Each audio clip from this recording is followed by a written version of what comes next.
I want to take you back to that gross-themed restaurant for just a minute. A place where only moments before I told you I leaped into the unknown saying, God's got it, and landing like a cat on my feet. But from personal experience, I can tell you when doubt begins to creep in, the divine will show you that he always has your best interest in mind, no matter what method he may have to undertake in order for you to learn the lesson. After working at the seminary for about 6 months, I decided that in order to make some extra money for the holidays, I would return to that restaurant on a temporary basis. They would call me when they needed my assistance. What I didn't realize was how often they would call me. Around Thanksgiving of 2008, it started to be, once again, too much for me to handle. My singing voice and my health started to suffer, and once again, I gave my notice, telling the director I would help until New Year's Eve, and I would terminate my employment on January 1st. On December 29th, I performed my final show. I left the stage to a standing ovation, thunderous applause. Everybody knew I was leaving, but I began to doubt my decision. Why was I leaving when I was so beloved here? When I meant so much to so many people, how could I jump now? Maybe I should go to the entertainment director and rescind my notice.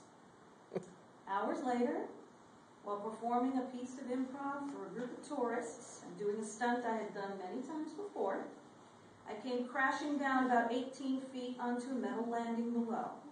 I landed full force on my left hip, and I impaled my right leg on a metal spike as I fell, requiring a ride to the hospital, stay in the emergency room, and 4 stitches, and a cane to walk on for 6 weeks.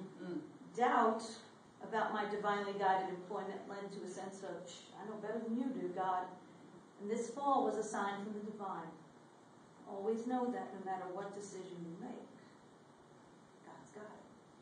But doubt was not the only reason I went back to the restaurant. The other major issue at play here was one we all struggle with on a daily basis, the issue of control. How can God have it? I can't see God. I can't feel God. How do I know that God is actually there for me? The only person who has control over me is me. God doesn't have it. That's ridiculous. I'm in control. Yeah. That's a delusion I was under as well. When we think we're in control, we have basically allowed the ego to overtake everything we do. Ego, as we all know, is spelled E-G-O. And many philosophers and spiritual guides have taken this acronym to mean edging God out. One of my favorite sages, Dr. Wayne Dyer, says the problem is that we've allowed our egos, the part of us which believes that we are separate from God and separate from each other, to dominate our lives. It is only when we take the ego out of the picture, when we can reconnect with that still small voice within, when we allow God into our lives and surrender our ego to the premise that God's got it, that we will truly become what we're destined to become. Dr. Dyer says again, all of us have the capacity to attract to ourselves what seems to be missing in our lives. We believe we can't attract to ourselves what we want because we think we are separate from God. And whether we are able to manifest anything is dependent on whether God wants us to do that or not. But if we see ourselves as connected to God, or as reconnecting to our source, then we can attract anything we want into our lives. Once again, get the ego out of the way, believe, and trust that God's got it. Now, some of you might be saying, well, that's all well and good, Reverend Sarah, but can you honestly tell me that God's got it when people are being slaughtered in Africa, people are dying in tsunamis and earthquakes, babies are being stillborn? How can God have it when so many horrors and atrocities are taking place? Even in the worst of times, God's got it.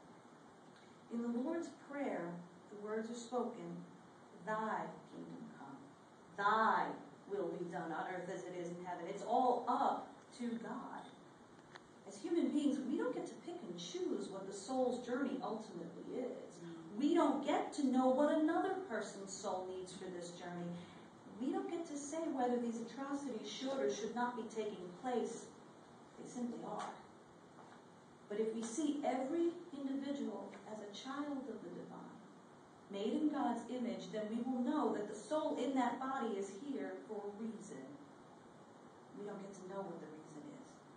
our egos might come in and say, that's horrible. Why is it that, like Billy Joel says, only the good die young? Why did that happen to her? She was such a good person. Gloria Karpinski says, there are countless reasons why things are as they are.